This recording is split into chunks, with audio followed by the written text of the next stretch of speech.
Welcome back to Worth the Effort Woodworking. As today I am in Kerrville, Texas for the annual Texas Furniture Makers Show.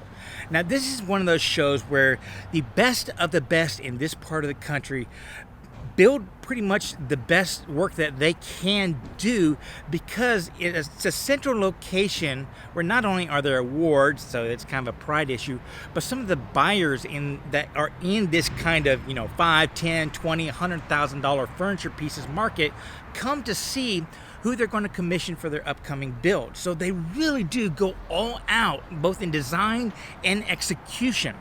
And in conjunction, they have it open to the public for free. I think they have a little donation box, but it's for free so that people like me can come and see this quality of work.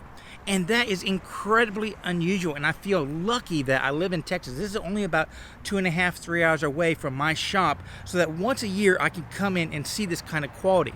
Because whether you believe in the class system in this country or not, most of us woodworkers are kind of the plebeians of the craft. I mean, in other hobbies like car making and stuff like that, you can go down to the Sonic on a Saturday night and see some $100,000-$200,000 cars that have 5, 6, 7,000 hours of effort into it. You can go over them and examine all the little butts. You can talk to the guy who built it, find out what it is. There's a tactical aspect to it. But for us furniture makers, most of the stuff we get to touch, crawl around, feel, and stuff like that, it's kind of mass-produced stuff. It's not the best of the best. This is an opportunity to see that.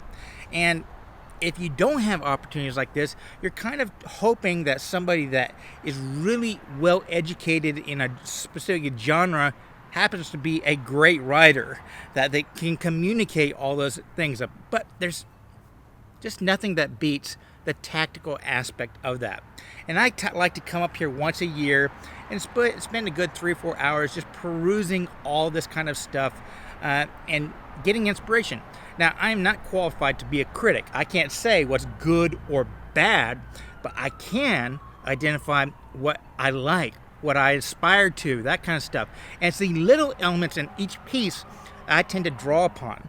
And I've gotten permission to do a walk and talk today and take you along to show you my opinion of what's the really cool stuff to draw from. Sorry for the sirens, I'm outside, but come on, let's go in.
Excitement begins. You walk in, they have a little area for a lot of people that, kind of like me, make smaller stuff.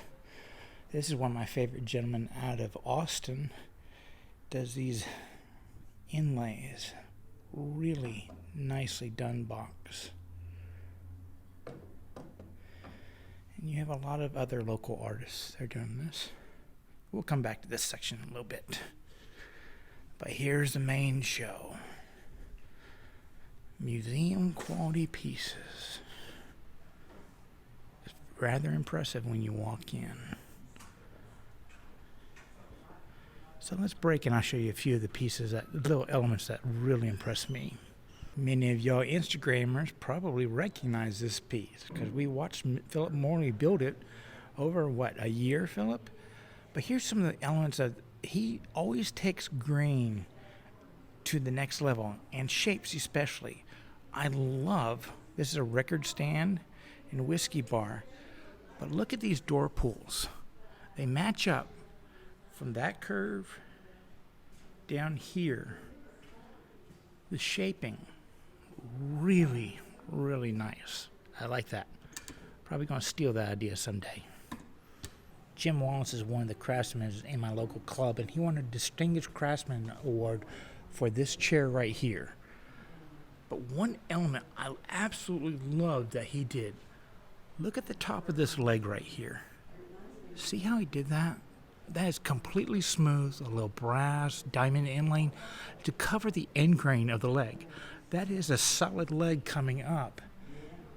And that is just a wonderfully elegant but subtle detail of a fine, fine chair. I like that, Jim. Dan Curry from Austin, Texas. This is one of those examples where the people at the upper echelon just take grain a lot more serious than all of us. I mean, forgetting the top. Multiple pieces glued together, but it all flows down. Look at the grain faces right here. Let me get my shadow out of the way. Okay, you see how he's got the flow forming a really cool S, the grain coming all the way across. Really well designed, but that is nothing. Look at the grain on these legs. Can you imagine the number of boards he had to go through to find a piece of grain where the curve followed the shape that he wanted to create? I mean, it isn't, you look at it, it's not straight grain. He didn't just get the grain straight and then follow. I mean, the grain is actually curving around where he wanted it to go. And he found wood that does the same thing on every one of these legs. Again, attention to detail that a lot of us just can't do with our lumber selection. I can't imagine the number of boards he went through. And here's another feature that I really liked about this. Something a lot of people might not notice. Look at how he did the proud aspect of it. Because it's really hard to get everything flush all the way across, he's actually bumping the back and adjusted it by shaving down the back to get that perfect alignment on the edges, but by raising up a little bit if the alignment's all the way across, no big deal. Really well done. Gary Weeks, another Austin legend, and once again, me talking about grain alignment, grain consideration. Look at that headpiece. Picking the exact board that'll get all the grain crossing at just the right piece. And the level of craftsmanship here is unreal. But Gary, you did kind of have to make me chuckle. You said you built it as a one-of-a-kind guitar-playing chair. Right now I'm kind of wondering, wondering what the design was about until I moved over here and noticed the rails are exactly duplicate. I'm wondering if you sold this to a complete chair first to a gentleman who happened to play guitar, so that what you did was you removed that side and put the leather wrap to cover up the original Morrison tendon joint. Could that be true, Gary? I don't know. But I thought it was kind of funny, but it's a good example of how a really highly qualified craftsman can modify an existing design for the customer. Now here's a table by Joe Adams and Erich Elfelt. I apologize if I'm mispronouncing it. But the use of leather as a panel insert, that might be ahead of the game as far as fads coming through, because you can dye leathers to just about anything and engrave them, emboss them. That's all something a craftsman can do to augment a panel. Really, really clever. And that is just the solid leather. That's not on a piece of plywood or anything. That's just the leather in there. Cool. Okay, here's a piece by Matthew Smith. You look at it. Nice, Simple design. You could say it's elegantly executed, but until you get up close and examine the details, I don't think you realize how much forethought went into this piece. I want you to focus in on that stretcher board right there. Look at the grain. Look at how much it rises up. The fact that it dips and bottoms out exactly underneath that handle and then raises up almost the same exact curve, the same exact amount. Incredible board selection. And it doesn't stop there. Once again, look at the grain on the legs. Follow it down. He had to find a board where the grain curved just enough to get the leg curvature he wanted. And he did that on both sides, on all 4 legs. Incredible pre-thought. Now let's look at this top. It's the subtle things. We can all see that it's a nice quarter-sawn grain. The grain doesn't pop at you. It allows a shape to come at you. How did he do that? Well, we all know if you've got quarter-sawn grain on the top, the side's going to be flat-sawn. So what did he do? He's got the slightest of glue joint right there, where he's glued a separate piece on here. I wouldn't even be surprised if he didn't book match this, though how he would do that one I'm not quite sure, because the front has a slight curve to it. There are very few straight lines on this entire piece. And you can see he did that because he brought it around to cover up the end grain. Just incredible use of material in a very elegant design that really defies the aesthetic you'd see from 5 feet. You got to get up close to appreciate these things. And that is one reason why I appreciate shows like this, because you can get close up. I mean, you go to a museum and you see this kind of pieces, you're never going to get around to be able to touch, feel, go over them in detail. I mean, visiting a craft show like this where they really let you get in there and examine and appreciate is the way to grow your skill level, because you can see what you're going to reach for. That just isn't available when you're just looking at pictures or reading other people's descriptions or even watching a video like this. You got to go out and see this stuff. Let's go check out some more.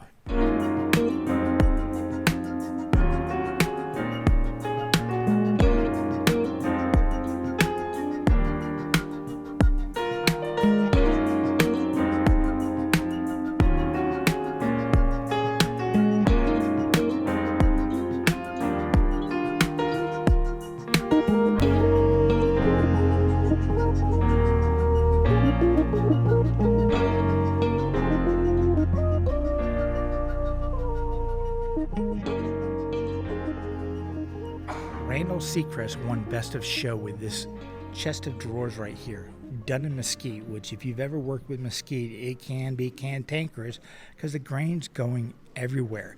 And it doesn't grow in big boards. So once again, his use of board selection, incredibly impressive. But looking at the front panel, the way he blended the colors of a couple different trees to hide those blemishes with a traditional Dutchman. Really nice. Same on the interior. Even though that one had some pretty big bark inclusions that he hid with, or he augmented with Dutch company, his selection just brought that out. And he centered the blemish in the main portion. He centered the grain in the main board here. Really well done. Coming over to the side, the case, the top, it's a glued up panel, but look how he did it. This is the end grain, long grain, best you can, so that he could do the dovetails. Really well done, by the way. And then this internal panel floating in there. I just like the way that worked out. And he carried the theme over on the side, because those two right there are the same exact technique. Really, really cool. The drawers on this piece also show you just how far these people go in the details. Look at those hand dovetails, the sliding piece. You pull it out. The way the back is locked in so it can't be pulled fully out unless I lifted it up to bypass the catch. But then look at the reveal he's got. when it bottoms out, all of them have this slight bevel, so that they come up just ever so bit. They're not flush mounted. Just over time, the continued use of it, it will always look right. None will ever look like they're just slightly out if somebody doesn't push them all the way back. Really well done. Frank Sigmund won the Majestic Ranch Foundation Award. But what I really thought was cool with this was this clamshell carving. If you look close, each one of these is a separate piece where he's got the fillet coming out, and it blends like a segmented turning coming around on this piece, carved piece right there. Really, really cool. I also like these shelves. They are adjustable, but the pins, instead of on the sides, he's got them right here to hide them. So from the front, you don't see those ugly circles. Really, really cool. Wayne DeLay, I want us to focus on the shape of this cabinet because it's not square. It's actually trapezoidal, but it's so subtly done that you can't really tell. See how it's a little wider on top as it comes down, it shapes? And I love the blending of the straight legs and I guess the rails, for lack of a term, green design, in addition to the beveling of the top, because it all kind of blends with this no straight lines aspect. And his veneering work is phenomenal, which, if you saw the front of this cabinet, you would understand why. Wow. But let's continue on with that shaping. Follow along. Remember, on the side, it tapered up. On this front, it tapers down. Just overall, it brings so much to this piece that it isn't square. Now, this upcoming table, I saw from a distance. Kind of one of those things that my jaw just kind of dropped. Brooke Davis has a style, but this piece right here just takes it to the next level. You look at it and you think, oh, cool, relief carving. But take a closer look. I'm not sure what the terminology for this, but it isn't a relief carving because the table itself is carved down. That is carved up.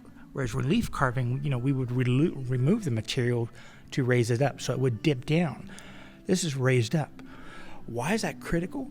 Because it makes this table so functional.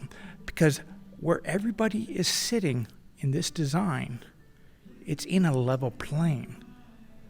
That is raised up, and it's all raised up to the same level. So if you wanted to have a big party, you could put a glass piece on top and it wouldn't be rocking around for all your dishes and stuff, and people could sit around here and still enjoy extra design. And that the elements keep going down below. Just a simple, elegant frame, nice curvature, nice leg layout. Brooke Davis just really knocked this one out of the park. Mike Roberts just kind of illustrates the point I have with a lot of people reproducing mid-century modern, because they're just using these square elements, the angles and stuff like that. Look at what he brought to this table. It's kind of a combination of the arrow theme and mid-century modern with that tabletop, yet it's still utterly functional. And he's got elements. Like if you look at this bottom leg right here, good solid joinery, mortise and tenon. And then he has these elements right here that are decorative because they blend, they match up with the other side to create balance. This, to my idea, is a combination of great craftsmanship and that mid-century design. Instead of a lot of times that you see it's the design over the craftsmanship. Even look at this cabinet. The recess, the dovetails, the bevels to recess that in. Really excellently executed. Mid-century isn't my cup of tea, but man, the design elements he has. Cool. Leo Little, a nice contemporary table out of, several different styles of maple and pear. And over time, those colors are going to kind of come together. So it won't be so contrasty in about 5 years. It'll actually be very, very neutral. And all the grain elements will really kind of blend together. But I want you to look at how he did this tabletop. He's got the breadboard ends to encase that so that the movement will be contained. But how he did it is incredible, because normally our movement is contained on the edges. So we will see it protruding in and out a little bit. This is such a creative solution. He's got a polymer in the middle. So he actually split the breadboards, drove the pins, locking these two together so that they are slotted, so this can separate out and come back together. That's where the movement handling of this centerpiece, which is locked in, there is no gap here. All the movement is handled with this piece, and that piece will expand the polymer he uses. Really cool design, Leo. Another example of subtle details. I love this music stand. Yes, it's got some very slight carving, nice and stuff like that. But look at the hinge element. Look at how they carve that out. Look at how you can set it to different heights. Look at how you can change the angle of your music stand. All of that movement. Look at the elegant curving as you come down. I hope you can see it because it's a black piece. But man, wonderful example of craftsmanship. This was done by Bruce Phillips.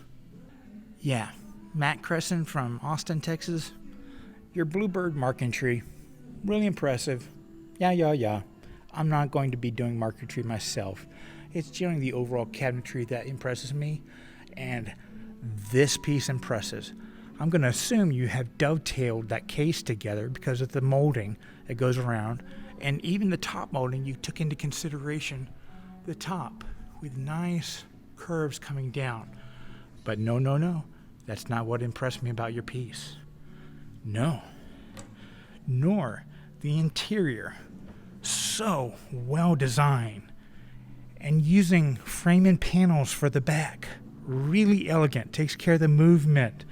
How you incorporated the design of the shelving, your drawers being hand dovetailed together, all really cool. What shocked me so much was your door catch.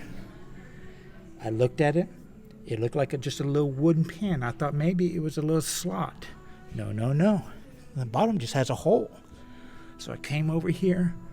It is spring-loaded. Can you see that? That goes up and down.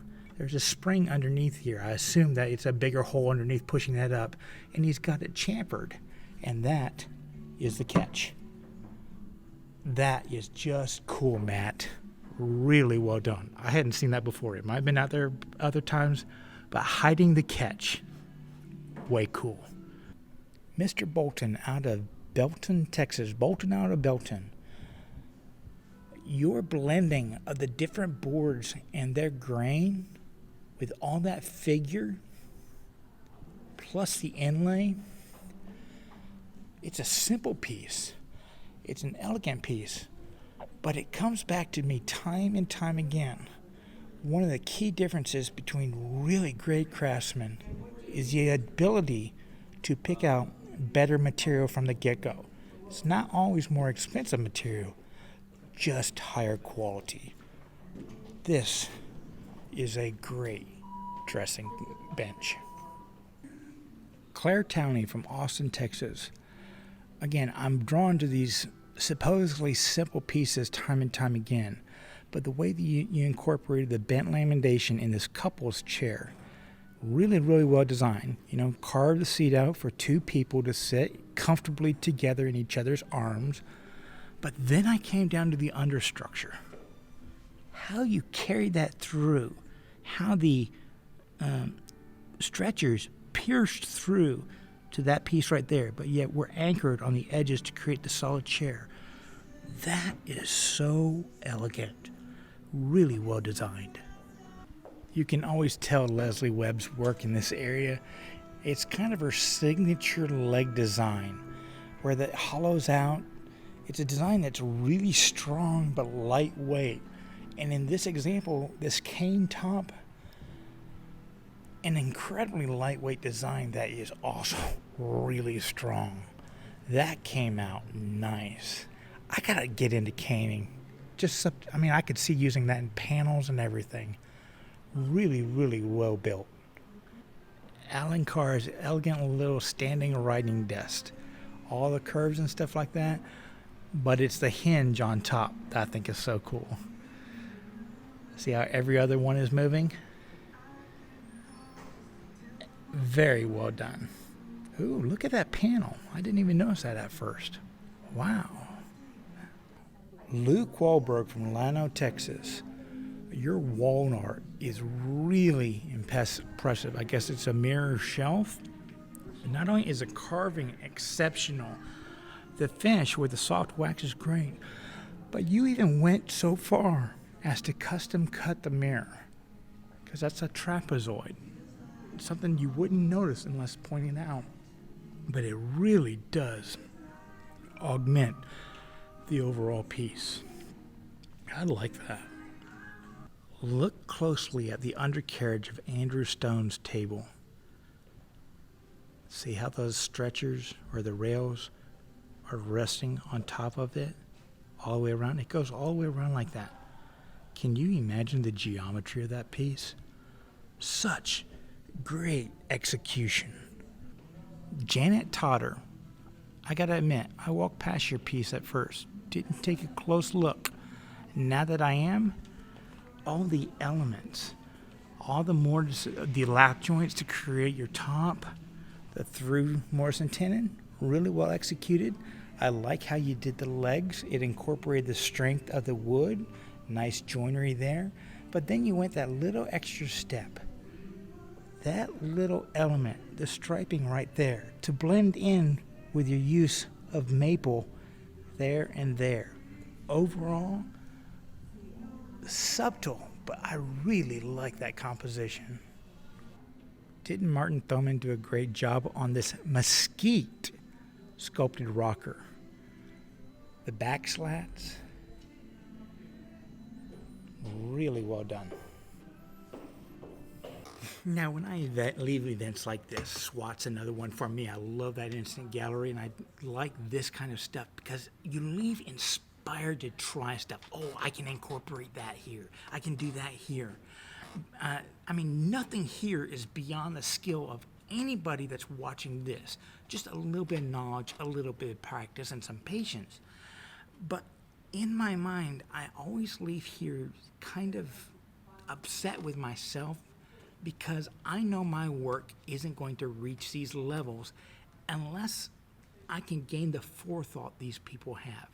I design stuff the best I can with the material I have. I take grain into consideration. I use it the way the books tell you to do as much as I possibly can.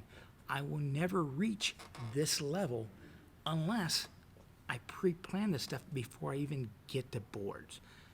That example of the guy that did the rail so that the grain kind of dipped right at the point where that handle was. That is forethought. He actually sought out that board. He didn't just do the best he could with what he has.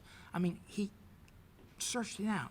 And that seems to be time and time again the difference between me and these people. It's not the skill level. We can all move a chisel the same way. They might be more consistent at the upper level, skill level, but that's an achievable goal. It's just that mindset that when you want to design something, you then go get the pieces that's going to work with every single part of your design. Not just, I need bastard grain for the legs, I want cathedrals here. They're actually fitting them to the tree. Their design goes all the way back to how that tree grew. And at this point in time, that's kind of beyond me, and that's what sets me in awe of these gentlemen. It's why their pieces garner the value that they do. I hope you should enjoy this tour. Again, I'm not a professional critiquer. I can't talk about design or anything like that. It's just the elements that really did inspire me to want to go make some more.